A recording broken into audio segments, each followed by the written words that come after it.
దేవుని ఇంటిని విడిచి, దేవుని సహవాసాన్ని విడిచి, దేవునితో ఐక్యతను విడిచి, దేవునితో అనుబంధాన్ని విడిచి నువ్వు ఎక్కడికి వెళ్తున్నావు? మిమ్మల్ని అందరిని అడుగుతున్నానండి ఈ మాట. మరి ముఖ్యంగా ప్రభు బలలో పాలు పొందకుండా, బాప్తిసం పొందకుండా లేచి వెళ్ళిపోతున్నవే వాళ్ళతో నేను సూటిగా అడుగుతున్నాను, దేవుని మాటగా అడుగుతున్నాను ఈ మాట. మీ మనసులో నొచ్చుకోవాలని అడుగుతున్నాను ఈ మాట. ఎంతకాలం లేచి వెళ్తావు? అట్లాగా ఎక్కడికి వెళ్తావు? వెలుగున్న దేవుని ఇంటిని విడిచి చీకటి కలిగిన లోకంలోకి వెళ్తావా? ఆ చీకటి లోకం, చీకటి ప్రపంచం నాకు అవసరం లేదయ్యా.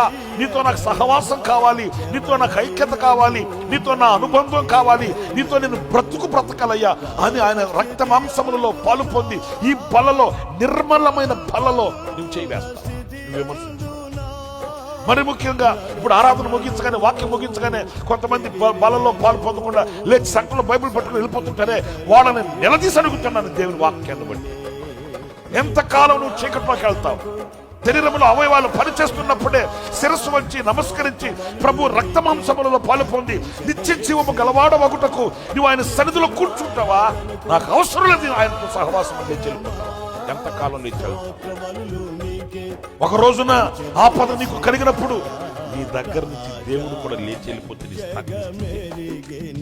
నీతో సహవాసం నాకు అవసరం లేదు, నీతో సాంగత్యం నాకు అవసరం లేదు, నీతో చెలిమి నాకు అవసరం లేదు, నీతో నేను నిలవవలసిన అవసరం నాకు లేదని యేసయ్య నీ దగ్గర నుంచి లేచి వెళ్ళిపోతే నీ పరిస్థితి ఏమవుతుంది? నీ సంగతి ఏమవుతుంది?